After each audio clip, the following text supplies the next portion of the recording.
Welcome, everyone. The video you're about to watch was originally recorded on the Active Inference Insight channel and podcast. It's an excellent discussion between myself and Darius Parvizi Wayne.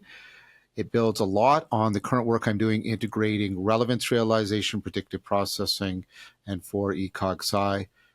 Does some excellent new work around bringing all of that to bear on the topic of flow. This is great work. I hope to talk to Darius again. So please enjoy the following video. Welcome, everybody, to the third episode of Active Inference Insights, brought to you by the Active Inference Institute. I'm your host, Darius Parvizi Wayne, and today I am absolutely thrilled to be able to speak to John Verveke. John is an award-winning professor of psychology, cognitive science, and Buddhist philosophy at the University of Toronto. He is also the presenter of the renowned YouTube series Awakening from the Meaning Crisis, as well as the newer After Socrates. His work focuses on 4E cognitive science, which holds that cognition is embodied, embedded, enacted, and extended beyond the brain. In particular, John explores relevance realization, our adaptive ability to zero in on salient information in a world of near infinite complexity. Last year, he, Mark Miller, and Brett Anderson wrote the paper Predictive Processing and Relevance Realization, exploring convergent solutions to the frame problem, which proposes that trade-offs in precision weighting, a key second-order dynamic in predictive processing hierarchies, are at the heart of our ability to be intelligently ignorant. And that alignment of predictive processing and relevance realization is exactly what we're going to be talking about today. John, welcome to the show. Thank you so much for joining us. It's an absolute treat. Thank you, Darius. A great pleasure. I'm hoping that Mark does make it on in December. That'll be great. Yeah, absolutely. But in his absence, because Mark was meant to be here today, but it's unfortunately he's not unfortunately able to make it. Perhaps, so this podcast is acting as a kind of primer and introduction for our audience to the critical themes in cognitive science and psychology and biology, as well as maths and physics, as they are right now. So I think it would be a worthwhile place to start if you could just unpick what relevance realization is, and then we'll come to how it aligns with predictive processing. Sure. So relevance realization is sort of inverts the way common sense works. Common sense is there's a lot that is obvious to us, and we know it's obvious what we should pay attention to. We're sometimes mistaken, but it's obvious what we should be remembering and what we should be doing. And that's all obvious, and we just run from that. Our job as cognitive scientists is to explain how the brain generates that obviousness, that salience landscapes that makes the right things stand out as relevant to us so that we can do what is astonishing, solve a wide variety of problems in a wide variety of domains. You're a general problem solver, which is just astonishing. I mean, you can learn Albanian history, you could learn about swimming or rock climbing, you can take up the study of dinosaurs in the Jurassic period. Like, it's just, and it's just amazing and astonishing. And there's good empirical evidence you have something like a general intelligence. There seems to be a general capacity. There's individual variation in talent. Some people are better at learning this domain than other domains. But they're way back from Spearman, we know there's some sort of general ability. I'm going to propose that the general ability are two interlocking things, the anticipation and relevance realization. What I mean by a general ability is these are kind of meta problems. These are the two big problems you have to solve when you're doing any other specific problem solving. And what makes relevance realization so hard, generating that obviousness so mysterious, actually. And that's what Scott Atran says. He says that what science does is it makes what common sense takes to be obvious, mysterious. Here's a table in front of me, but physics says, well, what is that really? And it's mysterious, and it's made out of quarks and all this sort of stuff. It's the same sort of thing here, because when you think about it outside of common sense, you realize that there's just an overwhelming amount of information that's constantly, as you said, dynamically changing in the environment.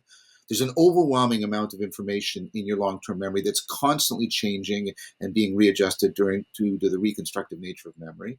There is an overwhelming number of combinations of actions you can perform, sequences of action, and yet you ignore that overwhelming, almost all of that overwhelming information, and zero in on the relevant information so that you are oriented right in the world, finding things obvious, salient, standing out, and it's not just a single thing. There's like a salience landscape. Some things stand out more than others. Some things are more foreground, background. You have all this happening so that you are capable of solving so many problems in a messy, complex world in which there's constant novelty because of emergent phenomena. And trying to give this ability to machines has been overwhelmingly difficult and one of the hard problems. We're actually bumping up right into it now as we've finally taken up the AGI project, the project of trying to create artificial general intelligence. Excellent. It may be worth digging a little bit deeper into that exposition, because people might be thinking, well, don't we just have a module for relevance or salience? Don't we just we're born and we know, I should not fall off cliffs and but actually what happened yesterday might be quite irrelevant. You have a wonderful explanation in your sort of keynote paper explicating relevance realization, where you say that leads to an infinite regress. Yeah. Perhaps you could explain that argument. So the magic module, not to be confused with predictive processing's purported problem of the magic modulator. So let's keep those two distinct from each other. But the magic module is, well, I have a relevance realization thing in my head that just does it, and then I can just say, well, how does it do it? And the mistake people can make is, well, evolution made it. And that's right. Evolution tells me how it got here. That's not telling me how it functions. Evolution tells me how my eye got here and how my ear got here. And that's not telling me how my eye and my ear function. I'm trying to take what's called the design stance. Tell me what I need to do to give that module the ability to realize relevance. All you've done is said it has that ability, but it faces the problem of, okay, now it has to know what to pay attention to, and so on and so forth. Now, what you might say is, well, evolution totally prepared us for it. The problem with that is that doesn't work. Evolution can only pick up on things that are long-term invariant and that make an ongoing, continuous difference to your reproductive status, right? And that's not how relevance works. Relevance is really fast and changing. If I say left big toe, it suddenly becomes relevant to you, and it wasn't relevant a minute ago. And what's the Darwinian difference there? And there's nothing that's intrinsically relevant. Well, my own life is intrinsically relevant. Is it? You'll sacrifice your life for your kids. Well, my life and my kids. But under all circumstances, what if, saving your kid means that 10 million people, and so on. And we get into all these philosophical arguments because we realize, no, there isn't any hard, fast thing that is always relevant. Relevance is not something for which we can generate a scientific theory. It's not stable. It's not intrinsic to the phenomena. And there's nothing, other than being relevant, there's nothing that all the events or objects or feelings have in common. Like, what do they all have that makes them, other than saying, well, you'll give me synonyms, they're important to me, or they help me solve my problems. Yes, that's exactly it. But how? Exactly. Perfect. And it's so nice to see how the apparently disparate strands of cognitive science, so Gibsonian affordances, 4E cognitive science, predictive processing and active inference, align at this path, which is that everything is dynamical. Everything is about this mutual unfolding. There is no reified, static existence. It's what's relevant to you might not be relevant to me, and there are these dynamic relationships which govern that. So that's a great place to start. I think let's now go into the solution, if there is such a solution, and let's start with opponent processing. So this is a term that you use frequently, Yeah. and to a layman audience, it's not clear exactly what it means. So what is opponent processing, and how does it help shed light on this complex problem? Sure. And maybe along the way, I can point out how relevance realization really gives some specific teeth to claims of embodiment from 4E cog sci. because I'd like the point you made, and maybe we don't have to do it right now, but I'd like to come back to it. How relevance realization is kind of a glue that glues together predictive processing and 4E cog sci in a powerful way and makes them all, including itself, mutually stronger from that integration. But yeah, the opponent processing. So let's just note something. At many different levels of analysis in your biology, you will find opponent processing at work. I'll take one that's very easy to explain and people have a ready experience of it. So we are all constantly, mostly unconsciously, although it's affected by conscious factors, we're constantly recalibrating and adjusting. Dare I say it, we're even evolving our level of metabolic arousal. I don't mean just sexual arousal. Don't be Freud here. I mean arousal. How sort of activated are you? How sort of energized are you? And the problem is there isn't some homeostatic state you're looking for with that, because if there's a tiger in the room, I need to go to maximal right arousal, and if I'm going to sleep, I need to go to minimal arousal, and I can't just be sort of Canadian and keep sort of average arousal at all times, because then I don't fall asleep and I get killed by tigers. And so it constantly has to be, like we're talking about, it has to constantly be adjusting. So what has evolved in your biology is your autonomic, meaning self-governing. It's a self-organizing system. Like you said, it's a dynamical entity, your autonomic nervous system. And what it does is it couples together two subsystems that have opposite biases from each other. So your sympathetic system is biased to, I'll speak anthropomorphically just because it speeds things up. Your sympathetic system is biased to seeing as much as it can of the world as threat or opportunity and arousing you as much as it can. And your parasympathetic system is biased the opposite way. It's biased to seeing as much of the world as secure, safe, a place where you can rest and recover. And then these subsystems are not independent from each other. They're locked together. And they're continually trying to shut each other off. Mm. And they're constantly competing that way, but they're cooperatively competing. It's not adversarial. They're cooperatively competing. And what happens is the constant trade-off between those processes constantly, right, in very dynamic manner, constantly recalibrates your level of arousal to the world. And that's opponent processing. And what you find is you got that, there's opponent processing between your focal vision and your peripheral vision. There's opponent processing plausibly between your left and right hemispheres. The number of these things, is huge. And I say at many different levels of analysis. And so I think opponent processing is a clue to how relevance realization is actually undertaken by your embodied cognition.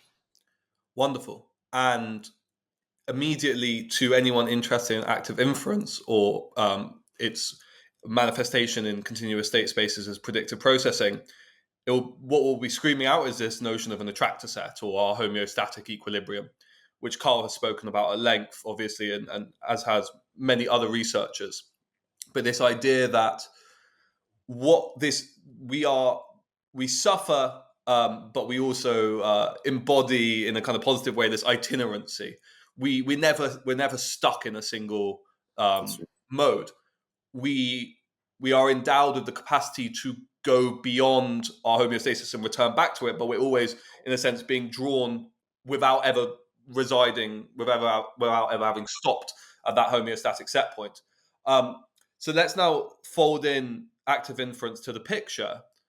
What does it provide relevance realization and the formulation of relevance realization that couldn't be done purely with 4E cognitive science?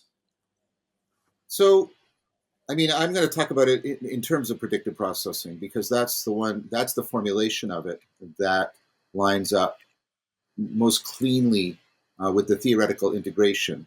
As you said, there's clear derivation relations between active inference and predictive processing, and also between them and the Bayesian math. But the Bayesian math, if we were to actually strictly apply it, would be computationally intractable. So we're doing some approximation function. So I'm just going to take it that everybody sort of knows that I'm playing fair with this, right? I'm not trying to be dodgy here. And so relevance realization is grounded in the idea of problem solving. And problem solving actually assumes a fundamental thing, which again is so obvious to us, which is the state you're in and the state you want to be in are not the same state. That's Mm. the defining feature of a problem. If I'm in a state I want to be in, I want to be sitting in this chair. I am. I don't have a problem, right? And now, what that means is you're immediately into something very interesting. The organism is trying to actually predict a possible state in the world and prepare itself, alter. So it's an agent. It doesn't just behave. It alters its behavior to alter the states in the world, right? And so it is trying to, I would say, predictively prepare for the world. It's trying to predict the world, but prepare itself for that world, but also prepare the world so it's more likely to come out in the prediction that it seeks, right? And so I put those two together, and I talk about anticipation. Um, and so whenever you're problem solving, you're anticipating a goal, meaning that prediction and preparation. Now, 4E doesn't directly talk about that as clear as it needs to. It talks about coupling, and it talks about affordances. And I think there's a deep connection between opponent processing, optimal gripping, and affordances, and maybe we can explore Yep. that at some point. But typically, one of the things where 4E has some challenges is in more distal relations to the environment, because it tends to rely primarily on coupling. And, this is a long-standing critique that one of my colleagues, Brian Cantwell-Smith at the University of Toronto, because that is where all knowledge is flowing from, right, has made. He said, you can be predictively coupled to things that you're in direct causal contact with, but, uh, um, dynamically coupled, not predictively coupled. My apologies. But how do you do things that are much more distal? And for me, that is key. And here's why, Darius. I think when we evaluate, even intuitively, so I'm not using that as an authority. I'm just showing how readily this works for us. When we evaluate an organism for its intelligence, we tend to do it in two interlocking ways. We do it in terms of, I think, how well does it zero in on relevant information? How well does it pay attention to what it needs? We look at an animal and go, wow, that's really good. Notice how it's noting subtle differences. But we also evaluate the intelligence of an organism, and Michael Levin talks about this with his cognitive light cone idea, is how deeply into the world they can anticipate. And I don't mean just spatio-temporally, I also mean it modally, possibility. Like when I talk to my cat and I say, you know, where's your toy? The cat looks at me and I go, oh, well, right. I say to my puppy, where's your ball? And she goes into the other room, looks for the ball, finds it under the couch, and brings it all the way back to me. I go, wow, you're really smart, right? And so we get this because we know how just moment by moment that adaptive ability is built on how distally can we pursue goals? We tend to evaluate people, wow, you pursued a long-term goal and you brought it about. So that's what's missing. And I think that's what's really afforded. Now, I want to make one more point, and then I'll shut up so you can ask me another question, which is these two issues, anticipating more deeply, and remember, I don't just mean spatial temporally, I mean modally, and relevance realization are deeply interconnected. The more you anticipate, the more the problem of relevance realization goes up exponentially. And so these two things, right? I would argue, because they're interlocking, they have to be solved together. And I think that's why we use both of them as evaluations of the intelligence of an organism. Okay, I'd like to backtrack to that second argument after what I say here. It it strikes me that what predictive processing can give, perhaps where 4E cognitive science doesn't, but I'm happy to be schooled on this. And I know Varela and autopoiesis in some sense pre-shadowed and prefigured what I'm about to say, is that it kind of gives a ground to our action and to our perception, which is that we have to have a model of the world and a model of ourselves, which is not only descriptively viable, but also normatively viable. Yes, Insofar as it's very important for me to be able to predict the world. But as you said, we aren't just at the behest of the world's dynamics. We can change the world according to our preferences. exactly. And I think what predictive processing gives us is, although to be fair, I think Carl might say that this is a bit of an overshoot, is a telos, is Mm. a fundamental attractor set to which our perception and action is governed. So I think that's kind of the way that I see the added benefit of this convergence between predictive processing and relevance realization. What I was also going to say there is that it's fantastic that you're mentioning this kind of deep temporal modeling, because from my eyes, that's really where a lot of the work is being done right now, which Yep. is that selfhood, consciousness, Yep. even perhaps space itself is downstream on the fact that we can, downstream on the degree to which we can model the slower dynamics and the faster dynamics in a generative hierarchy. So I that's, think I yeah, think that's I'm in complete agreement with that. I think awesome. that's an extension of the argument I made. Yeah, And so what I wanted to pick up there is you said, if I heard correctly, that the deeper your temporal model, the more you can model slower fluctuations in the environment, the more critical relevance realization becomes, the higher the stakes in some sense. yes, yes, Um, very much. I'm interested in unpicking that argument because, from my eyes, there are plenty of things out there that don't have deep temporal models. So, I don't, a virus, for example, will just Yes, be reacting to very coarse-grained features of the environment. But for them, relevance realization, at least to my eyes, appears as critical as it would for a human. it is, and so I think it's how can I put it? I think it's always a demanding problem. I'm not denying that even the paramecium has to do salience landscaping. It has to. I'm going to use a word very neutrally here. I'm not connoting anything about consciousness, but it has to recognize this molecule as food and Right. that molecule as poison and swim reliably towards the one and away from the other. I'm not. So I think the problem is always there, as I was trying to indicate. As soon as you have problems, as soon as your goal states are distinct, and I think the space opens up very quickly, exponentially. I just meant that it exponentially gets worse. Right. Um, Right. this Right. this Right. Right. this is why you see across species hyperbolic discounting, Mm, temporal discounting, because that's a huge relevance realization machine. It's about salience discounting, right? And the point of that is because as you open into the future, the number of possibilities goes up exponentially, and so you need to have this attenuation function so you don't get overwhelmed by the possibilities as you extend your cognition into the future. That's why we have hyperbolic discounting, and we right. pay a huge price for it. It makes us procrastinate. It makes us difficult to pursue our long-term goals. So there's even a trade-off relationship in there, but I won't get into it. But that's an example. There's a good reason why we must have something like temporal discounting across species. That's what Ainsley showed, is because the relevance realization issue it gets even worse. It starts out bad and gets even worse. Right. Wonderful.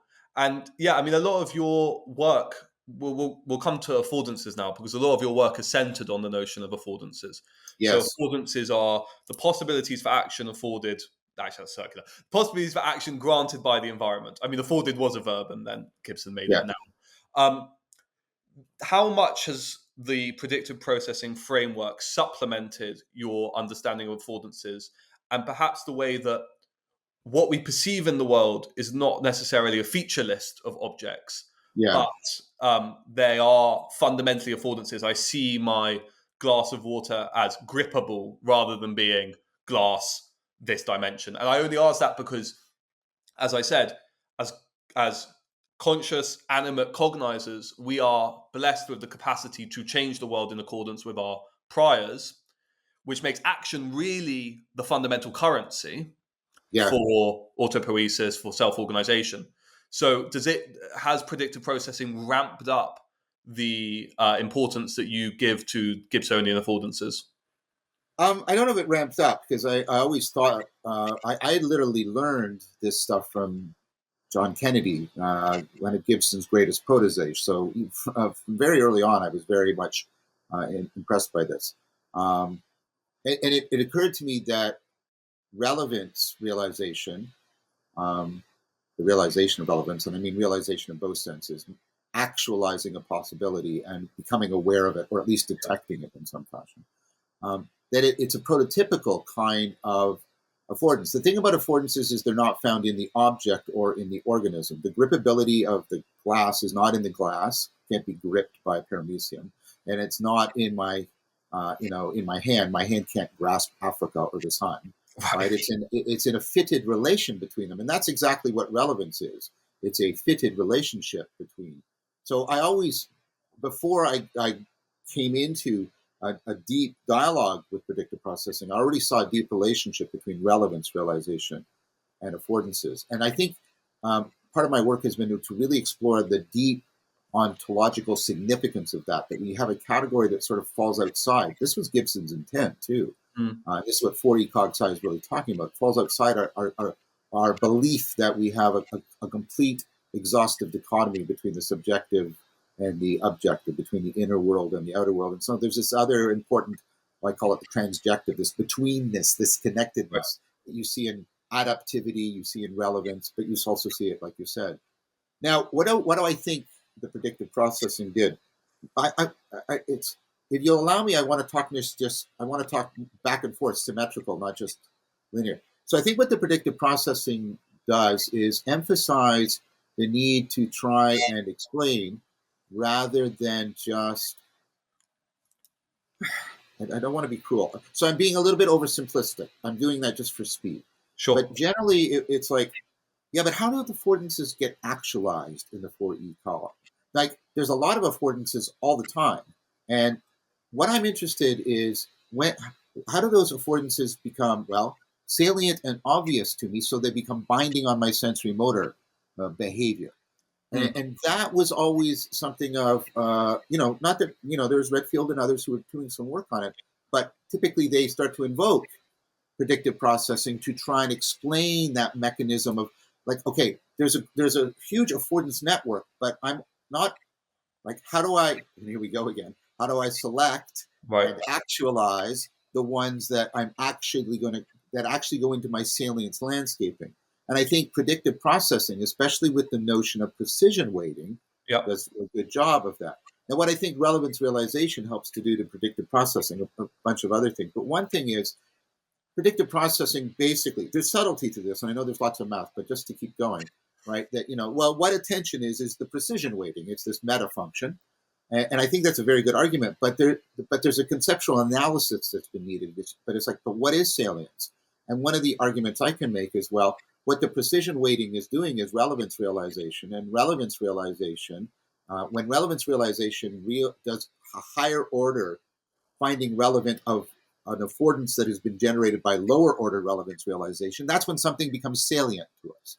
And so we can actually give a conceptual explanation that goes with the theoretical identity claim in predictive processing that precision weighting is attention, and what it Right. gives you is salience. So they can unpack each other. I think what another thing that happens is relevance realization is deeply connected to 4E cognition because relevance is grounded, I would argue, in autopoiesis. Um, relevance is always relevant to an organism, right? Yeah. Mhm. And so that means relevance realization isn't cold calculation. It's how the organism cares about some information rather than all the other information because it is constantly taking care of itself. There are literally, and I mean this physically, things that matter to it Yep. and things that it must import into itself, important things. And some of that's also information. Right. And so why that, if you can glue 4E cognition predictive processing together, I think you can answer some of the questions, maybe even challenges that some people in 4E cognition are making of predictive processing and saying, well, it's not really connected to embodiment. I think, no. If you show a deep theoretical integration of predictive processing and relevance realization, and then relevance realization and autopoiesis, then you've really strongly glued predictive processing and 4E cognition together. So that's some of the important theoretical work that can be done. Yeah, absolutely. I would love to jump into the critiques that certain 4E cognition researchers have leveraged at predictive processing, but let's um, let's leave that for a second. This is exactly what I was talking about in terms of telos, which is that Exactly. This notion of care, and when I spoke to Mal Albarracin, an active inference researcher, last week, we kind of actually ended up concluding this is almost a Heideggerian sense of care, that I we take think a it is. stance on our existence. Can I just interrupt there? Yep. Right. A Heideggerian sense of care was exactly what I was invoking, and I was deeply influenced by Dreyfus and the Yep. frame Yep. problem, who Yep. got this from Heidegger. Right. Yep. So the connection you just drew is very. I explicitly argue for that. Excellent. So yeah, I mean, I personally think that the Heideggerian, Dreyfus, Merleau-Ponty lineage needs to be integrated more into Yes. active inference, and I'm speaking to Dr. Marilyn Stendera, who has done work on Heidegger and autopoiesis. So that will be really fun in the upcoming weeks. But this is exactly what I was talking about in terms of telos, which is that taking a stance on your own existence can be computationally modeled as having these kind of high precision priors. Um, Yes.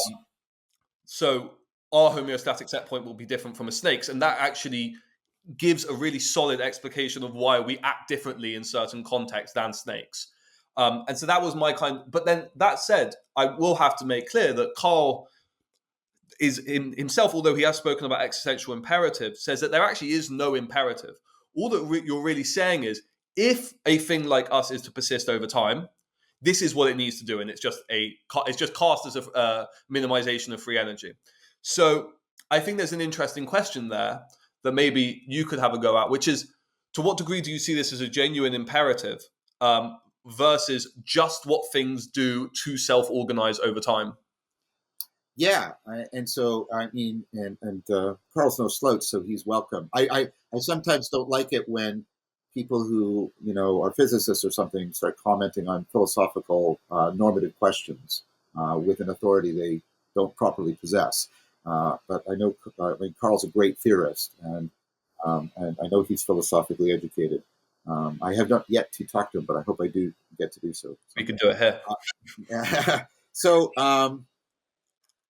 Yeah, I mean, so I'm going to argue later if I get a chance that what relevance realization is doing is strongly analogous, obviously at a very different time scale, to what evolution does about constantly redesigning the adapted fittedness of organisms to the environment and allowing organisms to fit their environments to them. Because as you keep emphasizing, and I keep agreeing with, it's not passive. It's not right. The organism is shaping the environment as the environment is shaping the organism, niche construction and all that sort of thing. And I think that's all right. And then there again, that's a very clear connection to 4D cog psi again. But this deeper question, I do want to do it. I want to pause and I want to slow down because it is a really important question because it gets us beyond what we might call scientific explanations of how and into properly, but not useless, philosophical reflection of sort of why. And why does this matter to me? Because as you've mentioned, I'm deeply concerned with, issues of meaning in life. This largely metaphorical, nebulous notion that humans seek meaningful lives that are worth living, even given all of our failures and our faults and our flaws and our foolishness and our frustration, right? And pretty clear empirical evidence that it's not reducible to just subjective well-being or pleasure, and pretty good conceptual philosophical argument, because that's where it's relevant, that it's not reducible to just living a moral existence. You could live a very moral existence in which you're sort of experiencing the pleasure of food and other things, and you have certain stability in your environment, but you can be very, very lonely. You could be very lonely. And what that loneliness points to, I'm just making an intuitive gesture. That's not a tight argument. I have tight arguments. But the gesture is people are seeking a kind of connectedness. And now you see where I'm getting to. Relevance realization and what we're talking about, this niche construction, the fittedness, the belonging togetherness, this mutually shaping, I argue that that's exactly the connectedness human beings are seeking the meaning in life. Now, you can then ask the question, and I'm going to play with two turns of phrase here to play with that. I think we clearly seek meaning in life. And I think the evidence for that is growing. And it converges with the psychological work on meaning in life and on what Karen Allen calls belongingness. If you don't feel that you belong, you're in trouble, and you're in trouble across all these measures: cognitive, emotional, social, financial, blah. Like, you're in trouble. Physiologically, you're even in trouble. That's why solitary confinement is such a punishment, right? Mm. So, is there a meaning of life to the meaning in life? The meaning of life is there some sort of cosmic destiny, cosmic order to which we are ultimately trying to find? And here's the thing: I don't think I have enough evidence for that. I think that there's lots of evidence for meaning in life, and if I'm right that it's relevance realization, and if that's something very much like evolution, right?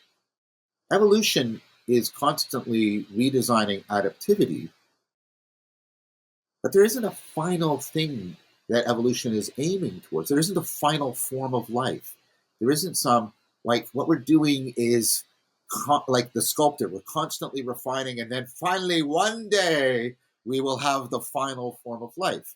And I think this is fundamentally flawed. And I think this matters philosophically. I don't think previous forms of life were in any kind of moral sense superior to us. So I don't believe in any nostalgias. The previous things that people found important and relevant and sacred, those were the true ones, and we just have to get back there. Nope. And I don't believe the utopia. We are working towards the final, ultimate thing that we'll all agree for all time is the most relevant, most salient. I don't believe that's how this works. So I reject nostalgias. I reject utopias. The idea that there's a telos can either mean there's a telos to meaning in life, which is, it's like Carl says, it's necessary, it's constitutive necessary for living things to have this. But does that mean there's any metaphysical necessity to there being living things? That's a different question. Now, here's my weak answer at that one. Sorry, long question, but you asked, like, this is like almost up there with like God as a Yeah. question, right? Right. I note that I'm in a very difficult situation. I can't see any evidence for, and I'm not attacking God here. As you know, I'm very respectful and even appreciative of religious frameworks and religious lives. But I can't see any evidence for that. However, if you were to ask me, which is a better universe, one with life in it and one without life in it? Even if couldn't exist in either one, I would say the one with life in it. There's some primordial judgment going on there that has some kind of metaphysical import. Now, it's weak. I admitted that ahead of time. And so I'm giving you I'm sorry, very long but wishy-washy answer.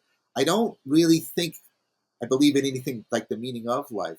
But I do think there's a metaphysical import to being connected to reality. We find reality, being connected to reality, inherently valuable for its own sake. And we find worlds in which things can realize reality, better worlds than ones that don't have that in it. That's my answer. No, it's a wonderful answer, and it's really helped me and hopefully our audience clarify exactly what I mean by an existential imperative, which is that the free energy principle doesn't tell you what you're here for. No. It tells you if you're here, what are you doing? Like, Yes. and Yes. given your phenotype, and given your culture, and etc. etc. So that's a really useful sort of explanation of exactly what I was going for there. And actually, it points to something I said to Carl right at the end of our podcast, which at time of recording this came out yesterday. So people should definitely check it out because For on top, sure. For sure.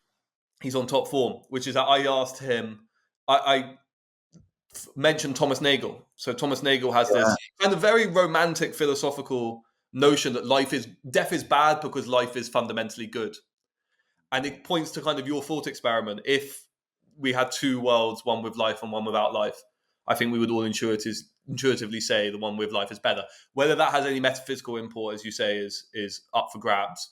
I'm gonna ask, sort of jumping on the back of the initial thing you said, which was about connectedness and belongingness. So if we take this from a theoretical or computational stance in active inference, what this looks like to me is we embody a model of the world which we can make fundamentally sound predictions about how the world will unfold and how we will act to make that world more Mhm. compatible with our preferences. Now, when that was formalized initially in the active inference literature, immediately a response to this came in the form of what's called the dark room problem. So Right. this is sort of papers in 2011, 2012, and they've been rebutted in multiple ways. But the basic idea is, why don't humans just seek out dark rooms where maybe they have access to food and water, but they don't really seek out, but in a state where they don't go and explore and they're not curious? Because what you're seeing there is actually a perfect coupling between your predictions of the world and the way the world is unfolding to your eyes. So I was wondering whether you had pondered the dark room problem and where you see exploration and epistemic affordances coming into play here. Yeah, I think that the dark room problem. I'm not. I'm happy with all the other rebuttals, and I don't know. I don't know them all. So I may be stepping on somebody else's toes. So if I am, whoever you are, I Sorry. apologize. Yeah, yeah. Um, I think this is a Lockean individualist model of cognition and how we work, and I think it is therefore the presupposition. Well, is that no? That's actually, though I don't agree with that presupposition that our cognition is fundamentally individualistic in Mm, that way. I think we are sociocultural mammals, and let me point to one thing. Yes, measures of G are very robustly predictive, but it's also really a very powerful way of predicting your behavior, your attachment style. mm, This is also very robust. Now, that means, think about what that actually means. And this goes into the heart of religious traditions like agapic love, right? When you have a child, you have to invert your relevance arrow. It's not how that being is relevant to you. You invert everything around. This is agapic love, and it's how it's different from erotic love or philia love. You invert everything around, right? And so that it's, how am I relevant to this being? How am I relevant to this being? And how can I be relevant in a way that turns it into a person, turns it into an intelligent, rational, self reflective relevance realizer, predictive processor, meaning maker, right? And so, well, first of all, where are my attachment relationships in the dark room? Well, there's other people in the dark room. As soon as there's other people in the dark room, all the problems that you thought you got away from by putting me in a dark room return. Other people have different goals than me. They have different needs. They're going to move around differently, right? That we're going to have to decide about when and where and how we gain access, blah, blah, blah, blah, blah. All of that immediately unfolds. Secondly, and this is part of 4E cog sci, I think the evidence for extended cognition, distributed cognition, that we evolved to work in groups, and the collective intelligence of that is actually our superpower, and other people are making this argument. I think that's clear. Standard thing. Take the Wason selection task, put it an individual person, highly educated, highly intelligent, second year, psychology in a top tier university from the 1960s on. You put him in the Wason selection task, and only 10% get it right. Right? You replace that same task with 4 people who are allowed to talk to each other, and the success rate goes from 10% to 82% reliably. Why? Because we do opponent processing between each right. other. Right. You have biases different from mine, and if we work in opponent processing, not adversarial, but if I say, you're probably a good source for correcting my bias, and I'm probably a good source for correcting yours, we get the best dynamical self-correction possible. And so when you add in the fact of the reality, and there's actually evidence, empirical and formal, for the power of collective intelligence, the reality of attachment, well, then the dark room, right, becomes filled with other people who are trying to, band together to solve problems that they can't solve individually. And then, to me, everything that the dark room thought it had as an absurdity, like a reductio ad absurdum, disappears. That would be my response. Yeah, I think eventually the dark room just becomes the world. Once you start adding Yes. the things you need, eventually, Yeah. eventually it becomes a civilization. Yeah, I love all this stuff on distributed cognition. I spent the first 6 months of this year working at UCL on finding experimental ground for what's called social baseline theory. Social baseline theory is this idea that humans, like to study a human being in a lab by itself is to study a human being at deficit. A human Yes. being actually its physiological arousal, to take one factor, is at its baseline when it's with other people, and it will fluctuate according to stuff like attachment style or the relationship the one has with that person, which is really beautiful, but inverts our kind of, well, maybe not common sense, but our institutionalized notion of what it is to be a person, which is kind of Yes. alone. Yeah, wonderful. Well, I'm going to take this argument a little bit further, if you let me, because this is something that we spoke about a couple of months ago, and I think Mark might have a different opinion. So it'd be cool to sort of unpick all of these. Yes. I Yeah. have this slightly fuzzy, wishy-washy idea that the notion that, okay, so I always think about a climber climbing a rock face or a climbing wall. And Yeah. the climbing wall is a kind of beautiful canonical example of an affordance-based landscape. It's rich full of Yes. affordances. It's got the toe Yeah. holds, the finger holds. So in many ways, what the in terms of active inference, what it allows the rock climber to do is to self-evidence or find evidence for its own model about itself as a successful rock climber. Yeah.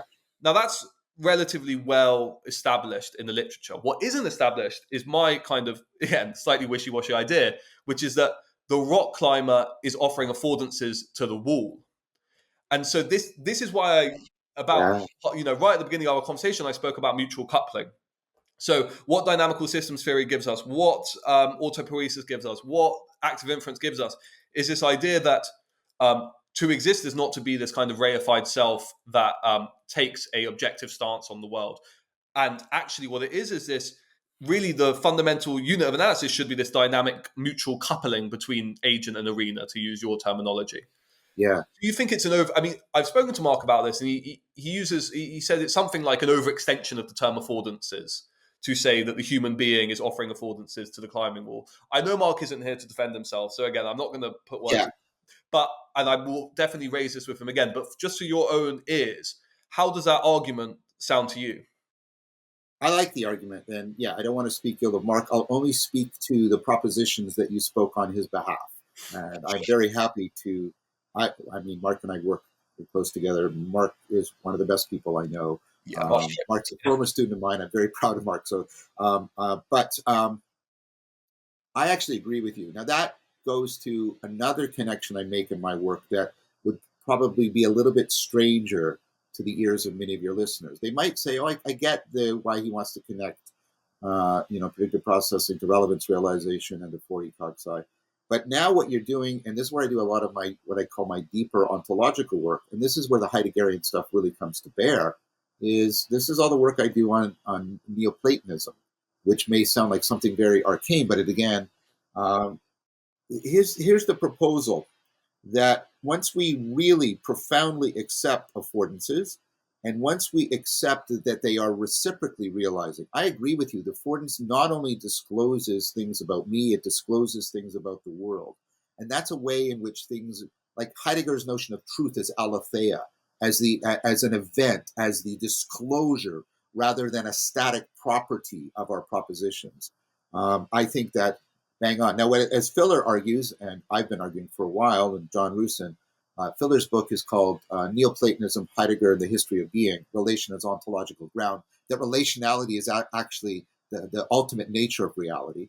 Heidegger is actually turning back towards this, because what does that give you? If you have that, and I think this is a fair way to put it, if you have that alethetic notion of affordance, then you are getting back to the Neoplatonic theory of knowing by conformity, knowing by participation. And the deeper argument goes something like this, that if the fundamental grammar of your cognition, I don't mean the content, your content can go all wrong and all, but if the fundamental grammar, the bottom up, top down, all this stuff we're talking about, if it's not picking up on something fundamental about how reality is structured, right, then you face a kind of profound solipsism, a profound kind of skepticism.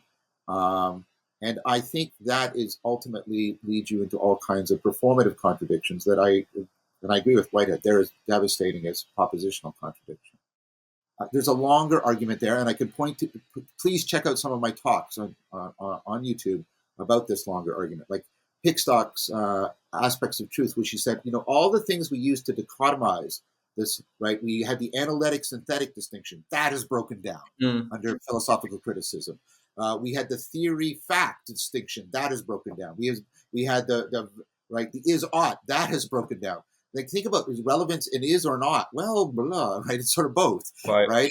Right. And so her point is all the things that were used to cleave.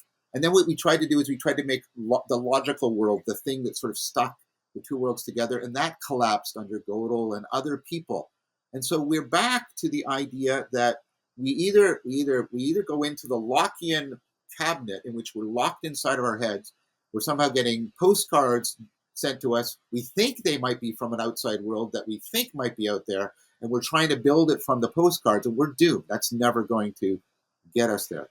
And so I think if you have an alethetic notion of affordance, you start to make the argument that how reality is realizing and how we are doing relevance realization are fundamentally participating in the same principles in a profound way. And I think, that I have no doubt that Mark might not want to do this. I think I would agree with Mark that this is not a direct derivation from sort of classic Fristonian presentations of active inference and predictive processing, Bayesian brain. We should settle on a name. But I think if you make the connections through deeper into Gibson, deeper into Fourier-Cogside, deeper into Heidegger, you get back to this notion that was the prevalent notion of knowing, that when we know something, what we're doing is our structural functional organization is identifying with the structural functional organization of the thing. And we are both participating in that same form, that same principle, that same grammar. And that has all kinds of metaphysical and ontological consequences, even ethical consequences. It means talking about the true, the good, and the beautiful becomes something very relevant again. Yeah. No, this is exactly where I wanted to go, and exactly aligns with the way I'm thinking about the free energy principle at the moment, which is I have a skepticism between the internal and the external distinction. Yes. And it's something I spoke about with Carl. So a classic problem when one starts reading active inference, as I spoke about with Carl, is whether one would consider the agent or the internal dynamics as having a model of the external world, or instantiating a model of the external world. Yes. Model Excellent. And so this comes back to sort of cybernetic formulations of what it is to be a good regulator. So Colin Ashby and all of that stuff from the 50s and 60s.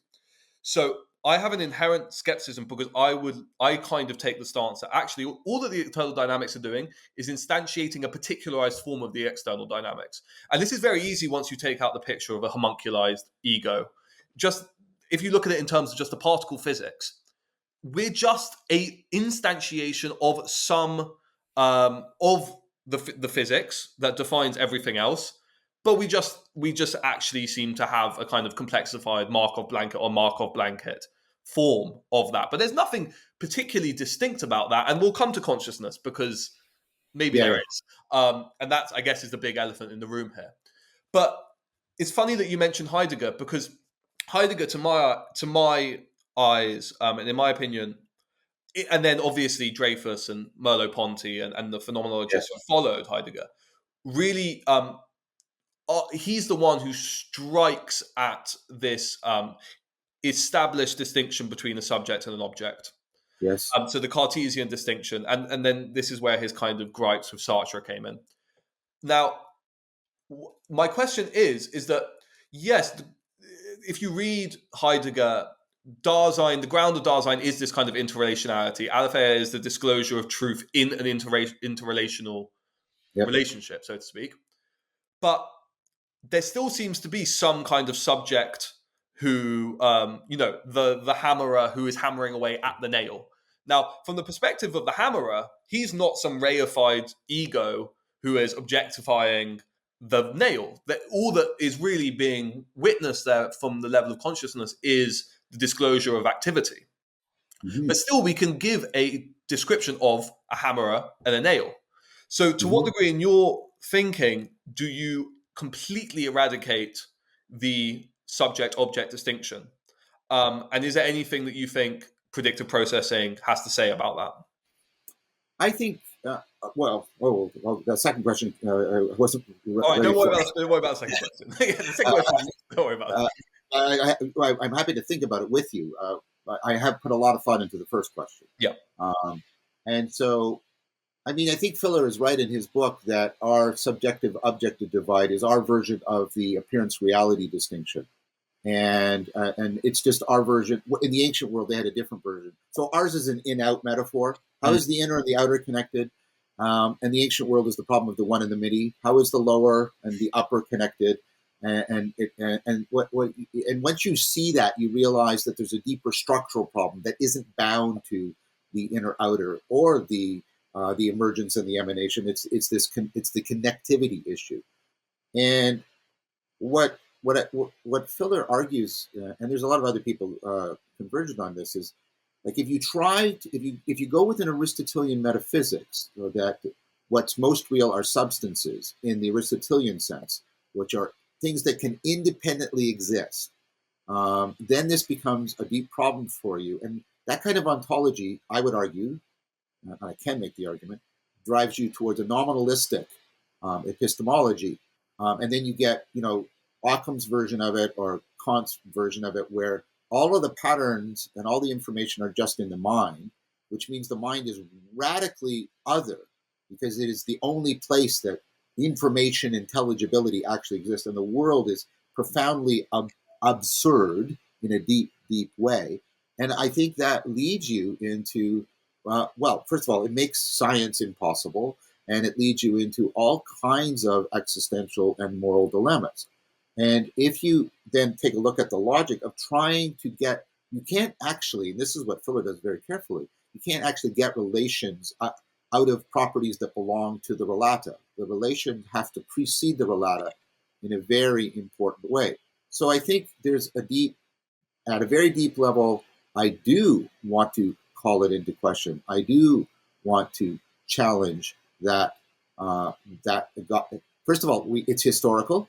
It's cultural. We pretend as if that is the only way in which human beings have related to the world. Like I said, even in the West, that's not their problem in the ancient world. Their problem is the problem of the one and the many. It's not the problem of the inner. Now, what does this all ground in? I think this grounds in the common problem of the relationship between appearance and reality. And here's where I can now say something that aligns with my previous argument about relationality.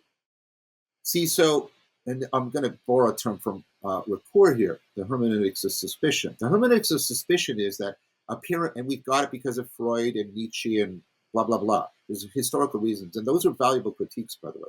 But the hermeneutics of suspicion says appearances are distorting, they're deceptive, they're distractive, right? They're disruptive. And what we should do is always question whether or not they are leading us into reality. Now, Merleau-Ponty has a great argument against that he gets from, maybe he doesn't get, but it's in Plato, which is, wait, you're treating real like red. Like you could just say, you can look at an isolated thing and say that's real. But real is a comparative term. So, of course, is illusion. To say this is an illusion is to say this is an illusion in comparison, in relation to something that is more real. And that thing is in relation, so on and so forth, right? And what that means is, first of all, you have to see that those judgments are inherently relational. And secondly, you have to call into question the independence of the hermeneutics of suspicion. The hermeneutics of suspicion is actually parasitic on the hermeneutics of beauty.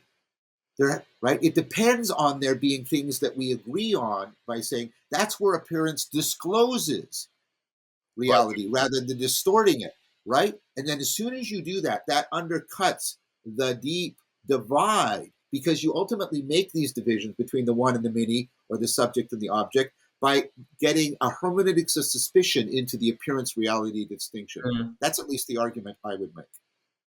Interesting. Yeah, I like the suspicion of binariness inherent in all of this.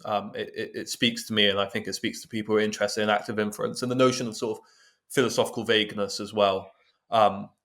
At what point is something real is fundamentally a comparative term in the web of things that could be considered real. Um, Yeah, that that I that's think that's that's fascinating. right. Yeah, I I'm trying to do this without invoking a binary, but Yeah. you mentioned earlier that 4E cognitive scientists do have their critiques of active inference and predictive processing. And I will stick with active inference actually for now, and I will explain why later. It's not that interesting. So this is people like Tony Camero or Ed Baggs, who are radical inactivists, and what they're critiquing, in a sense, is an internalist picture of Yes. active inference. So this is again, I'm not putting words into people's mouths, but if you read Jacob Howey's 2016 paper about self-evidencing, some of the language may, to some people, imply that there is a homunculus that has a representational picture of the world. And this, to the ears of an activist, is deeply worrying. I would love to, as a 4E cognitive scientist, with obviously a vested interest in predictive processing as well, I'd love to just hear your take on that debate. And again, without striking at binaries, and whether you think those critiques are legitimate. Well, I mean, it depends what you mean by legitimate. I mean, there's also the ones that Evan Thompson made, and I hold Evan in Sure. very high regard. I mean, they're legitimate in that they're well-made arguments in peer-reviewed journals, and so we have no right to be dismissive of them. Well, if I was to say that, let's take as an axiom of active inference, like this is just this Yeah. isn't the case, but let's just say, for sake of argument, that you have some internalist representations of a statistical model, right? So you are, in a sense, you're not just embodying a model; you actually have a model. So again, it comes back to that distinction we're talking about. Would an activist critique of that internalism be justified? Um, so the reason why I'm hesitating is this is landing on the swamp of what do we mean by representation, which is, I mean, so does the thermostat represent the temperature in the environment? And everything I'm going to say is controversial because of the swamp. So I want that understood, please. Right? I would say no, because what's needed is, right, there might be some there might be covariation, but what I think the critiques of the covariation model of representation, Locke's ultimately model, that so we had the idea that representations have to be similar to what they represent. That's how they represent. And then you have all the problems with similarity, and Aristotle even could bring that down. And then Locke replaced it with the covariation model. To have a representation is I have something in my head that reliably covaries with something in the world, and that's how it represents it. And then the problem with the covariations is they don't give you the specificity, for example, of thought, right? So this is covariating with a bottle, with a tool, with a man-made object. Like, which is it? Those are not the same things, or not. Those are not the same ideas. But this is covariating causally with all of that, and you have the problem then of aspectualization, and the Lockean answer, of course, is we get aspects by doing representation. But I agree with Searle that that's the wrong way around, that any representation is inherently aspectual. When I represent this as a bottle, I'm only picking up on some of its properties insofar as they are relevant to each other, insofar as they are relevant to me. So representation depends on aspectualization, which depends on relevance realization. And this is not what you do with relevance realization. You do not represent all the facts, Right. judge them to be irrelevant, and then zero in. So it's ultimately non-representational. So what I would say is, I don't know if at some level there's something like representations, but if I agree with many arguments that representations are more than covariation, but there's this kind of carriedness and carrying and aspectualization through them, then they depend on relevance realization, which grounds in autopoiesis and is deeply intertwined with predictive processing. That would be my argument. That would be my response. Splendid. And I guess what intuitively supports a more representationalist picture is consciousness. Um, I think consciousness is going to become a recurring theme in this podcast. Well, it's the Holy Grail, right? It's the Holy It Grail. is the Holy Grail. And so I guess my question here is that if one was to adopt a radically inactivist view, there's nothing in that picture which needs consciousness. So why couldn't my mutual coupling with the world just happen with the lights off? So this is an argument, I guess, that's rooted in Chalmers' Yes. Yes. 1995 paper, which is you can give me the function, but you can't give me the why. Why are the lights on? And so I guess in other words, my question too is yes, that we may have relevance realization preceding perception or precede or grounding perception. Yeah. Then why do we have perception in the first place? So, again, I'm going to give a gist of an argument that I've spoken about at length elsewhere, and I'm trying to get published on, and I've presented at conferences and so forth. So, um, I don't think you can separate the function and the nature questions, which is what Chalmers' hard problem relies on. Is it? Yeah, you've given me the function, but you've told me nothing about the nature. Yeah, I don't think function works ontologically like that. I think function has to be plugged into the ontology. And I think as soon as we're talking about the ontology of anything within a living organism, we're talking about something functional. So I think the questions have to be answered interconnected. So let's go back. Let's say that you give me that any cognitive agent has to be doing anticipatory relevance realization, or it's not going to be a general problem solver. And then when it's doing that, it has to be aspectualizing its world, right? Right. It's not doing all of this, but this as a bottle, or the molecule as food, the molecule, right? And then if you then start to pay attention to, let's look at the continuum of consciousness. Let's look at the possibility, which I have experienced. That's not even the right sentence. Many people have, and this is Foreman's idea of something like the pure consciousness event. And the pure consciousness event doesn't have, well, actually, I need a distinction here. I'm going to claim it doesn't have one type of qualia, but it has another type of qualia in it. It doesn't have adjectival qualia. There's no red, there's no blue, there's no cat, there's no dog. Right? You're not even conscious of consciousness. You're just conscious, yeah, right? But what it still has is it still has the adverbial qualia. It still has a sense of here-ness, noun, and the here-ness is profound presence. That's yeah, the language that's used. The nounness, eternity, the integration, right? The togetherness. It's everything is one. So all the adverbial qualia are still there, and you still have consciousness. That shows that the adjectival qualia are not necessary to consciousness. Now, I have other arguments to show they're probably not sufficient, because if I give you sort of atomic blips of blueness and greenness, and they're not bound together, and there's not a here-ness and a nounness, so you can in any way orient on them, I don't think you have consciousness either.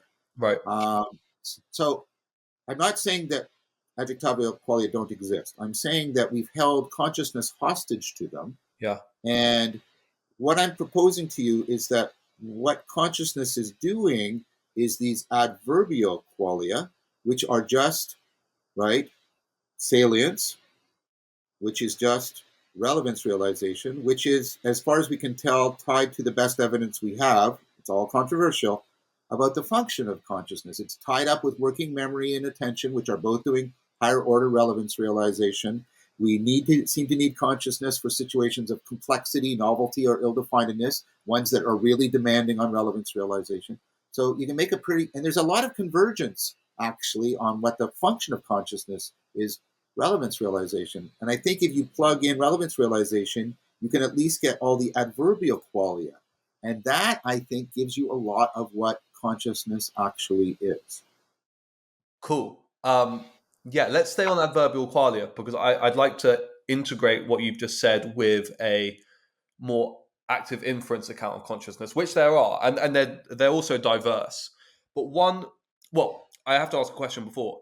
Does Foreman say that mineness, so feeling that this experience is mine, is that one of his verbal qualia that persists in the pure consciousness event? So that's another thicket, because the debate about this is a raging debate. Evan Thompson actually has a good anthology on this, on the self no self debate. Right. And I think it's reasonable and complies with most of the evidence, which of course is self-report after the fact, which is problematic, blah, Yeah. blah, blah, blah. I agree with all of that. I'm not dismissing that. But that's what we basically have to go on right now. That the ego narrative sense of mine and me and I goes away. Whether or not that is a complete loss of the self as where relevance realization is happening, or something like that. Yeah. That I'm not convinced that second thing is the case. Okay. I think so. If you would allow me, and this is a tortured distinction, a distinction between the ego and the self. I think these experiences, very much the ego goes away. I'm very suspicious of the claim that the self goes away, because people are readily able to recall these experiences. This is what Foreman does report, and I would report to you, and seamlessly integrate them into their autonoetic, autobiographical memory. There isn't any weird disjarring or where was I during that? Yeah. Okay, excellent. The reason why I asked that is because a lot of self-modeling in active inference is based on the work of Thomas Metzinger. So Thomas Metzinger is such a wonderful addition to this conversation. So I've had a wonderful conversation with him not that long ago. Oh, really? I love it on my channel. Yeah. Oh, amazing! I think he's such an underrated and important philosopher in this area. Totally agree. Yeah. So he's got this notion of. So he makes a distinction between phenomenal self-modeling and an ontological self. So people intuitively, even everyone listening to this podcast, even the way we act on a day-to-day basis is in lieu of an ontological self. So we can't help but really think of ourselves as being this soul, this Cartesian soul. But anyway, Metzinger invokes this notion of phenomenal self-modeling, how the system appears to itself. And he's got this minimal phenomenal self, which has been unpicked in other ways, but he speaks generally of presentness, mindness, and perspectivalness. Exactly what I've been talking about. Yep, exactly. This gets fleshed out in some of the active inference work. People like Jacob Howie, Carl, and Jakob Limanowski have used Metzinger's work for several papers. And then on the other end of that, we have what Carl termed an epistemic agent model, which is the self that the system that sees itself as epistemic in the sense that it can retrieve past memories to inform future decisions, and agentive in the fact that it can conduct allostatic action, i.e. action to retain some homeostatic equilibrium given what it knows about the future. So me putting on a jumper before I go outside because I know it's going to be colder outside than it is inside. The reason why I invoke the minimal phenomenal selfhood is because, and Carl actually outlines this in the podcast we did together, that consciousness may be downstream in a sense on one, a deep temporal model, and from that, the sense of agency. And he has an argument from referring to dimensions, not in terms of sort of millimeter size, but in terms of the degree to which you have embedded Markov blankets, that when we're distant from our actuators, what we end up doing is we have to have a way of distinguishing what's my action from what's your action, or from what the world is, how the world has acted on us. And in doing that, we come up with a self-other distinction, but also the notion of an agentive self, the idea that I can change the world in accordance to my preferences, as I mentioned beforehand. So to sort of paraphrase Carl, what that seems to be suggesting is that consciousness is actually rooted in selfhood. And I know there's this whole argument in Metzinger about whether that's the case. Mm-hmm. That's why I asked whether mindness is also part of these pure consciousness events, or whether it's kind of a post hoc inference. Just wondering whether you had any ideas about that notion, and whether we can truly have consciousness without at least a sense of self. Right. Okay. So uh, let me try a few things. First of all, um, I don't think it's inevitable that human beings model themselves as souls. I think that's a Western post-Cartesian way of, and that's even, and then the soul as a uh, monadic single substance, if I Right. can put it that way. You don't. That's not even the case in the ancient world of the West. It's certainly not the case in other parts of the world, etc. So I hesitate that that's um, the claim that's part of how the machinery must unfold. Sure. And then secondly, um, I I worry about saying that that that because it isn't a soul, there isn't a self. This is a weird notion of, again, of a substance ontology being just presupposed in an unquestioned manner. I mean, look, we've discovered most things aren't substances. This table, which would be a classic Aristotelian substance, is not a substance. It's a dynamical system of atoms and quarks and blah, blah. And we don't go, oh, well, Hmm. because tables aren't substances, they aren't real like that. We don't do that. And so I want to just note that I'm worried that there's a substance Sure. ontology creeping in here and leading to certain conclusions. Now that idea about uh, this, I can't remember the name of the people, and I apologize for that. There is a fairly recent theory of consciousness that trying to respond to all the Libet experiments and things like that, arguing that, well, consciousness is sort of after the fact, but consciousness is actually for the future. Yeah. So the idea here is consciousness emerges out of the evolution of episodic memory. And so the function of consciousness is to allow us to create an episodic memory of something we have already done, right?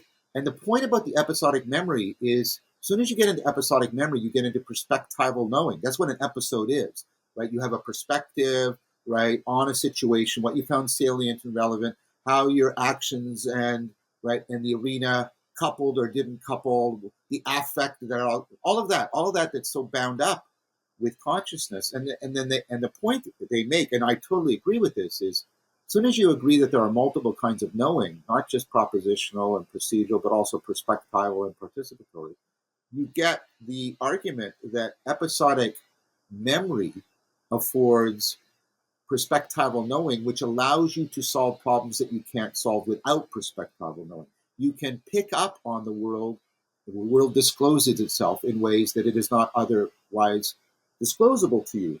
And then consciousness emerges as an optimization on the formation of episodic memory, so it is optimally transfer appropriate for the future.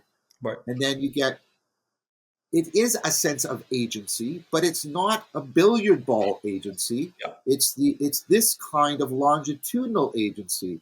And to tell you the truth, given the Humean critiques, that's actually the kind of agency the self has. Hmm. It has this kind of longitudinal right agency around episodes. It doesn't have this I'm an some sort of uncaused cause unmoved mover within myself, which I think is both a ridiculous proposal ontologically and an ethically undesirable. Why would I want such a thing? Yeah. Right? It's like it's completely arbitrary. I think my life is being lived. I'm trying to change myself so that my thoughts are as determined by what is true, my action as determined by what is good, and my perception is determined by what is beautiful as I possibly can. I would like to lose all my freedom in that sense. Yeah. And so I think if we move to the right level of analysis, and Gallagher makes a convergent argument about this, that when we're talking about agency and selfhood, we're not talking at that Libet scale. We're not talking at where's the first movement of the billiard ball chain. We're talking more about no. How are we building this long-term virtual engine that enhances our predictive agency in the world? Yeah, absolutely. And Gallagher's work is very convergent with Thomas Metzinger's, of course. Yeah. And so this, just for our audience, these arguments And this notion of the narrativized self is well fleshed out in active inference literature. Yeah. So I could point you, I would probably start with the Friston and Limanowski papers. There are two wonderful papers about self-construction under active inference. And then I have a convergent argument coming out of Daniel Huda, who is also in the 4E, right, the narrative practice hypothesis. And he argues that any mind sight ability, any ability to see into other people's mental states, attributing beliefs and desires to them, requires, well, for example, if I'm going to attribute a belief and desire, I need to know something about your character. Yeah. Are you lying or not? Right? I need to know something about the context, the setting. What's going on in this situation? Are you tired? Is that a small child? So you're not really lying when you tell them at Christmas time that there's a Santa Claus, right? Right. And I need to know what the conflict is, what the problem. Notice what I'm talking about here. I need to know all the elements of narrative. Right. Daniel Huda points out we practice narrative incessantly. And unlike many of the other things, including language, which we scaffold for children, we scaffold narrative for our kids. I had to sit through the Teletubbies twice, in which you have to sit through these really impoverished narratives because we're scaffolding this up because the narrative ability gives us the set of skills, the sets of states of mind with the perspectives taking therein, and the traits of character that allow us to pick up on other people's mental states. And I think that is also a function of the self. The function of selves is to make us agentically predictive to each other. Right, exactly. And there's another convergent argument in active inference, which is that only in the context of other people like you would you ever come to the inference that there is something that is like to be you. Like if you were alone, that converges with Vygotsky. That converges with the whole Vygotskian approach to the development of metacognition and self-awareness, which I think is right. Right. And of course, your colleague at, just pointing people in different directions, your colleague at Toronto, or former colleague Jordan Peterson, has a whole literature on literature and narrative, and he has a conversation with Carl on his podcast, which is deeply intriguing about these kind of alignments of the free energy principle and narrative. John, I wanted to also speak about flow states. Okay. You've written about flow as Yes. the sort of locus of implicit learning. As you know, I've just been writing up a paper on flow from an active inference perspective. So I'd love to be able to sort of see maybe where we align, where we don't align, and try and sort of unpick that. Just as a forewarning, the paper that I've written with my wonderful co-authors is not out yet, but it should be coming out soon. So I have not yet read your paper because you suggested waiting. Yes, the paper's gone through modifications as papers are wont to do. It's in the final stages, so you have access to it. So please feel free to read it. I will read it then. I will read it going forward. I can give a very brief overview, so to not disadvantage you. The basic thesis of the basic perspective that we take on the paper is about self-modeling under flow states. So that's the main thing that we're looking at, and the attenuation of an epistemic agent model. Because what we're arguing is that certain precision weighting mechanisms are leading the organism to undertake pragmatic action, seeking out pragmatic affordances, rather than engaging in what Carl or other authors would call epistemic foraging. Now, I think where we might have a point of difference is that I have a section on flow states and learning. And I think this is a really interesting point because your paper speaks about implicit learning, whereas to make it transparent, I've heard different perspectives on this, but my current opinion is that in flow states, what you're getting is a reinforcement of the skills that you actually picked up through epistemic work. So I have the example of a violinist. The violinist must undergo a certain period of exploration, of epistemic foraging, which comes with this kind of self-talk, this real prominence of myself as a knowing thing. Self-coaching, right. And then what it does is, over time, through learning, you get high precision over the beliefs about that action in terms of the technical detail.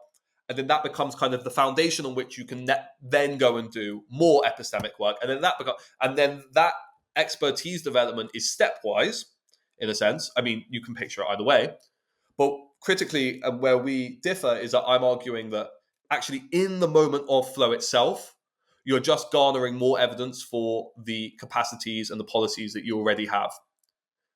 So Okay. I'd like to start there and see what you think of that claim.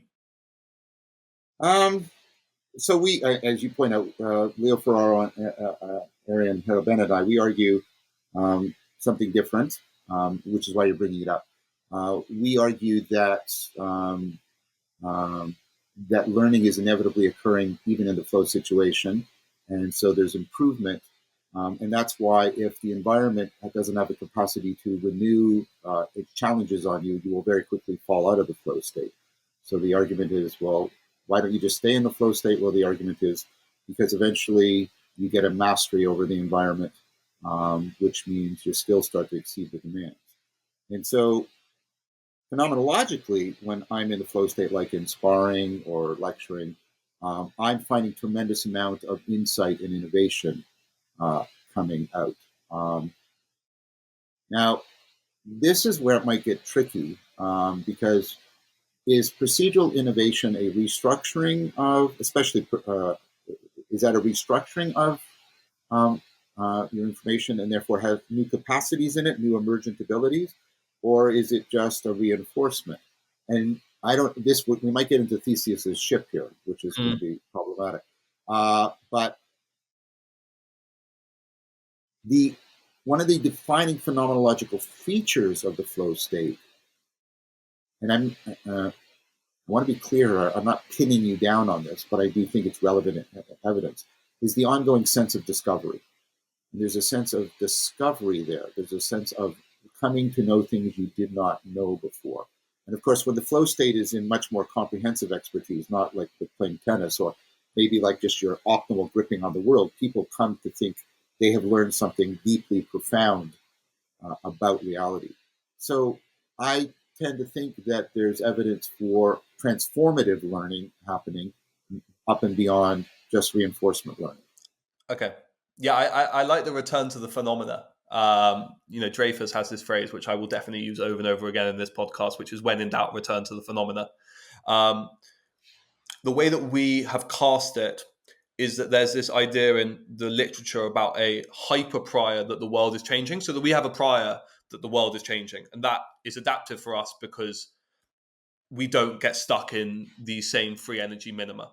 Now, if that hyper prior is always at play, what ends up happening downstream on that is that my inference about my own abilities deteriorates over time. And we experience that, I guess. I mean, like if I play tennis today and then I play tennis in a week's time, I'm probably going to have less fidelity in my own capacities in a week's time than I do if I play tomorrow, having followed today.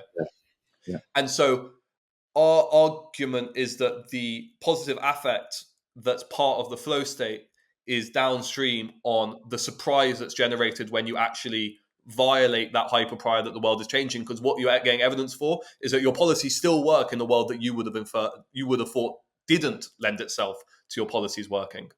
And there's this idea, Caspar Hesp's paper and his co-authors in 2021, that affect in active inference is about basically your model doing better than you thought it would do. And this actually comes a lot into what Mark talks about in terms of aerodynamics. So I'm wondering whether... Yeah, well, I don't know. Yeah. About yourself. Right. Well, see, I think that's right. I think, and the problem, of course, is you can get an infinite regress. So, well, I'll say, well, the things here, and you'll say, well, there needs to be something, a hyper prior behind that, and then we can. That's what I mean about Theseus's ship. Yeah. So again, I would say, well, what are you getting better at? And what you're getting better at, I would argue, is not so. Expertise is generally built around like giving you a specific domain. We can talk about the possibility of sort of meta expertise if you want, but what I mean by that is once you've got expertise, you've gotten really good at within a certain domain at formulating the problems you're confronting as for you well-defined problems. That's one way in which an expert is sort of reliably different from a novice. A novice goes in, this is an ill-defined problem. The expert goes in and says, no, it's this problem, and this is the Yeah. right what you need to do, and this and this and this and this. And this. Okay, so we agree with that. But I think what's happening, right, and maybe this is the gray area between your position and mine. I think what's happening is we're discovering new ways in which we can turn ill-defined states into well-defined problems. We're going to something like, I didn't realize I could adapt to that situation, but I can. Yeah. And that sounds similar, but for me, that's an insight experience, and that's what it's an insight flow, because you're getting an extension of your cognitive capacity because you have restructured what you take to be your ability, your problem formulation of the world. That's Right. Yeah, I mean, to supplement that, I actually don't disagree on that note, but the way I would formulate that, and this actually isn't in the paper. It's in the paper in some sense, but it's not a fully fleshed out argument because it wasn't hyper relevant. I'm glad there's another really quality paper on flow coming out. There's really nothing. When we published the paper, we were literally the only paper talking about the cognitive processes that work in flow. It's a bizarre one. There's very little on skillful coping generally within cognitive science, but as I said, I think that's why I said there should be more phenomenology, active or cognitive science convergence. What we kind of mentioned in brief is that flow, if we take the sort of macro perspective on what flow is, it can also be this kind of humming between the pragmatic and the epistemic boundary. Yes. So maybe when you're realizing, I can reframe this kind of perplexing problem as actually something manageable, what you're doing there is maybe just slightly exiting the flow, doing some epistemic foraging, returning. Because something I want to make really clear to everyone listening as well, when we talk about epistemic action and pragmatic action in terms of expected free energy or active inference, it's not like the agent goes, I'm doing pragmatic action right now and I'm doing no epistemic action, right? It's all part of the actual maths, right? So if you looked at the maths, it's like, firstly, you can do a bit of both, right? At the same time, like that's a thing.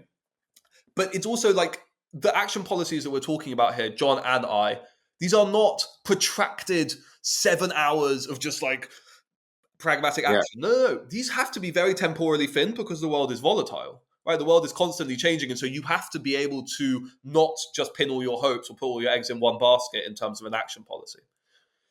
And so actually, fundamentally, our divergence might well be a semantic thing, which is that I'm talking very much about the synchronic nature of being in flow right now. And like I have, for simplicity, I have that boundary between pragmatic and epistemic. Whereas if you take a kind of more macro perspective, as that flow state, as the concerto unfolds, you could be humming at that boundary and doing learning as well. Yeah, I really look forward to your paper because I think that sounds like actually a powerful way in which the theories could be integrated together. I'm also interested in a question that's emerging out of this. I've already been interested in this question, but it emerges out of what we're talking about.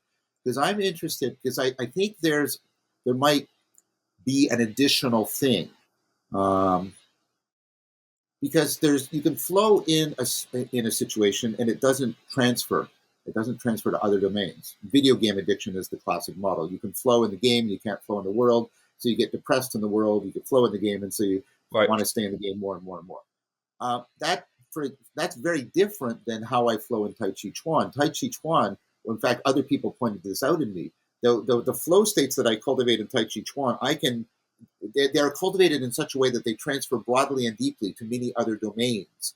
And I'm interested in this sort of ritual framework, because what you get is this ritual and this philosophical framework, Taoism and other practices and ecology of practices around, so that it broadens, like it transfers in powerful ways. And I'm wondering what the differences are, and also how does that show up? Is there a phenomenological difference? So now, really, really, really weakly, anecdotally, right, in terms of phenomenological practice, I do get a sense of a difference between when I'm just flowing and when I'm flowing in a ritual context. So if I enter into a violin hall, and like, let's say I'm an expert in playing the violin, and I see a crowd and I see my violin and I see the whole stage, what I end up getting is this. So habits are quite well codified within active inference. You get this kind of contextual cue that, like, in layman's terms, although we're saying this isn't happening propositionally, it's time for me to play the violin, and this can look like precision over beliefs about your own action. So this is, again, not something I've thought about necessarily with any depth, because this is just something that you've brought up. I'm wondering whether that contextual cue, what you're happening when you're doing Tai Chi, and then maybe what you're doing when you're lecturing, is that your system is seeing similarities in the contexts and doing similar precision weighting in a separate domain. Yeah, I think that's right. And I think what philosophical frameworks do is they reverse engineer that. They try to find out what might be similar or maybe even invariant across many contexts, and then build that back into the specific context in which you are doing the practice to exactly afford that transfer appropriate processing. I think that's right. I think there's something else also going on with the cueing, and this goes into Apter's metamotivational theory.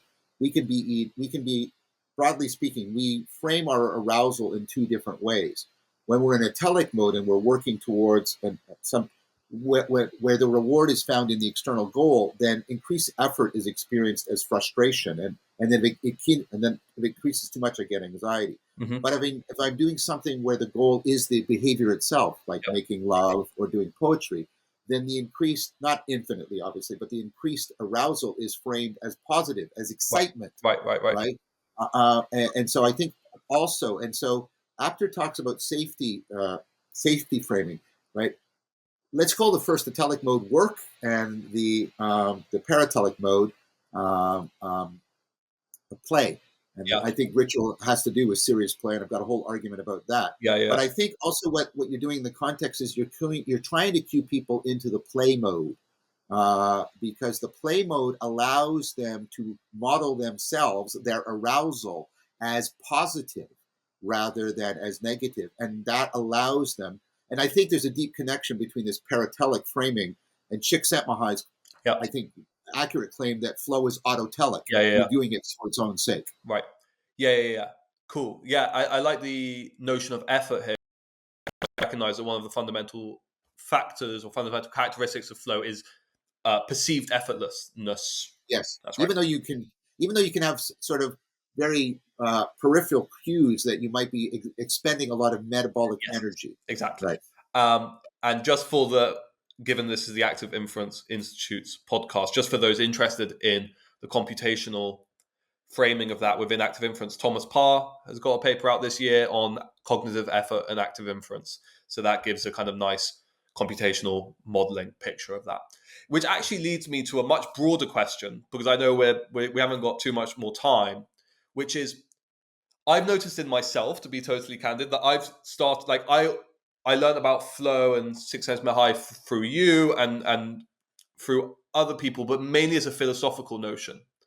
And now I'm viewing it as a computational notion. Yes.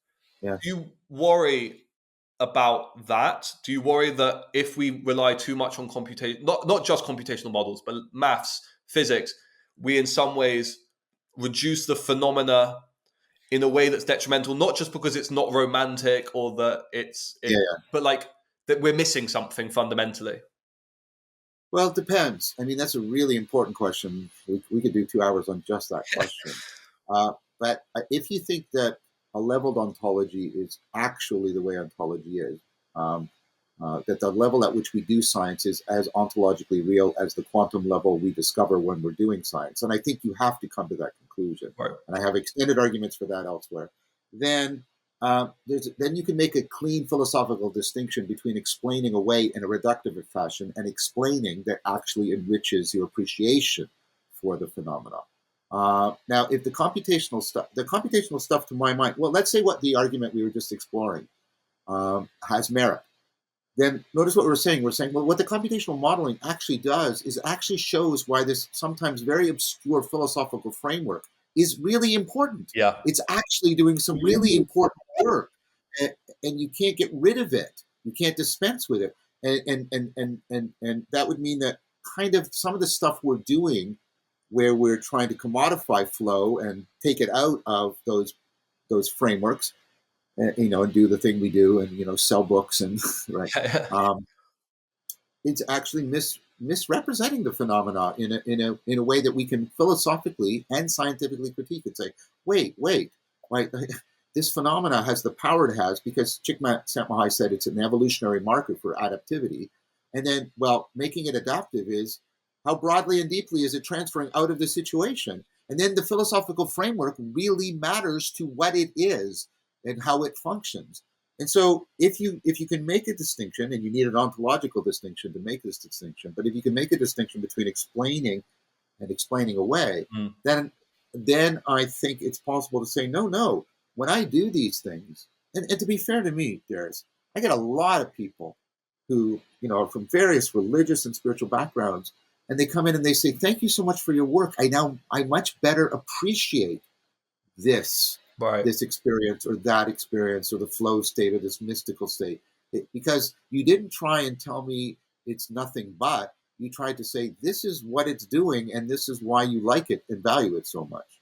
But do you think your work, to kind of to look at that personal vantage point, do you think you've managed to keep, like, because if I, without being sort of embarrassingly lauding, people should watch Awakening from the Meaning Crisis, um, not only for the content but also just the way you present it, which is just so magical. So thanks. I mean, Thank you. it's really inspired a lot of the way that I think science should be done and philosophy should be done. What is it about? I think, anyone who watches that recognizes there's something kind of special going on there. The ideas are living through you. They're breathing through you. You're breathing through them. There's this really beautiful coupling. Again, we'll come back to that, between you and the ideas. What is it about that kind of synthesis of the philosophy and the sort of more hard cognitive science, do you think, made that project so successful? I suppose it's a view of the role of cognitive science, what cognitive science is doing. um, I think what cognitive science does is well, I'll try and do it sort of narratively, and I do this in the series. I think, even the notion of mind, we've been invoking mind and cognition, is equivocal, because it means one thing to the neuroscientists who's studying the brain and looking at neurons and anatomical networks and perhaps functional networks. It means a different thing to the artificial intelligence person who's building algorithms and heuristics, and doing reinforcement learning and blah, blah. It means a different thing to the psychologist who's studying human behavior with experiments and running stats. And they talk about working memory. They don't talk so much, right? And it means a different thing to the linguist and a different thing to the cultural anthropologist. By the way, I include them because they were the people that have been studying distributed cognition and collective intelligence. They matter. Yeah. Um, Now, if you think about it on this analogy, it's like they're different countries speaking different languages. And here's the thing, and that has great value. Specialization has great value. I'm not dismissing that. I am not dismissing that. But each one of these is talking about a different level. And here's what I think I would state as a very plausible claim. I think it's unlikely that these levels in reality, the brain information processing, behavioral, linguistic, sociocultural levels, are independent from each other. I think they causal influence and constrain each other. So we are missing something important about the mind by not getting clear about the relationship between these levels. We can be equivocating, and we have a fragmented notion if we don't capture the relations of constraint and causation between these different levels of cognition and mind. And so I think the proper function of cognitive science is to use philosophy's skills of creating bridging discourses, creating bridging conceptual, right, vocabulary, theoretical grammar, so that these different disciplines can talk to each other in reciprocally reconstructive ways as a way of converging on the causal and constraint relationships between the levels, rather than trying to compete or say the bottom level is the only real level. So that, for me, they all live together. They are doing, and I'm sorry to invoke it again, they're doing opponent processing Yeah. between each other. And that's what inhabits me when I'm doing cognitive science, that vision. I call it synoptic integration. Yeah, it's wonderful to see.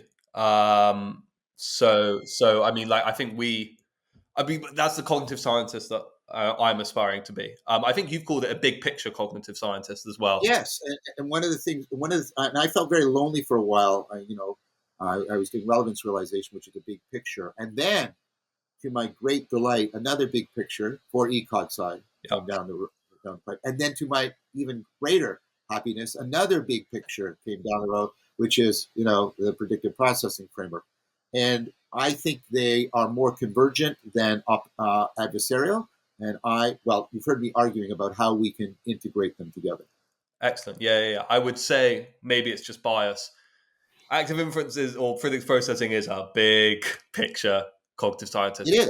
from the physics and the maths all the way. Well, what we're trying to do to the phenomena, Yep. to what it is like to be a human being, to have conversations like this. John, it's it was, I can't say it was better than I expected because I knew it was going to be wonderful, but you're full of just thrilling insights, and speaking to you, listening to you is always such a wonderful learning experience, whether that happens in flow or without flow. But I just wanted to thank you so very much for, I know you're extremely busy, but for giving us your time. Where can people find you? What have you got coming up? I'm sure people are curious. So the most immediate thing for this conversation is the talk I gave at Leiden on the Predictive Processing Symposium. It's up on my channel. I think it's the second most recent video on my channel on YouTube, We can put it in the where, description. Yeah. where I try to go into the nuts and bolts of how you could integrate predictive processing and relevance realization theory together. So people might find that. And I've gotten a lot of good feedback on that for being sort of clear and a good argument. So I would recommend that when people are interested in the broader implications of this, awakening from the meaning crisis, and then after Socrates also. After Socrates is where I take all of this stuff, and how do you turn it into practices in order to overcome self-deception and enhance relevance realization, become more wise and virtuous. And so they can take a look there. The arguments around Neoplatonism, there are several videos around that, and how I've tried to connect Neoplatonism to for ecog sci and relevance realization and predictive processing, as we saw in this podcast. But in the Neoplatonism, I'm working on my third big series, Walking the Philosophical Silk Road, which will be on Zen Neoplatonism, trying to see if we can bring an integration, an opponent processing, not an adversarial one, an opponent processing between Zen and Neoplatonism to give us a rich philosophical framework by which, like the philosophical road, we could trade ideas and move between worlds without having to descend into, tribalism and other such things. Wonderful. Wonderful. Well, again, it was absolutely my pleasure. I apologize. I've got a slight cold, so if I've been a little sniffly or nasal, Oh no, we can blame it that on was the great. we can blame it on the London weather. But I'd love to have you back on at some point. Your work is truly inspiring. So thank you so much, John, from me and the Institute. Thank you, Darius. I'm happy to come back on, and if it turns out that Mark and I come on together, that would be thrilling as well. Great. We will definitely get that sorted. All right. Thank you. Thank you. Thank you for watching. This YouTube and podcast series is by the Vervaeke Foundation, which, in addition to supporting my work, also offers courses, practices, workshops, and other projects dedicated to responding to the meaning crisis. If you would like to support this work, please consider joining our Patreon. You can find the link in the show notes.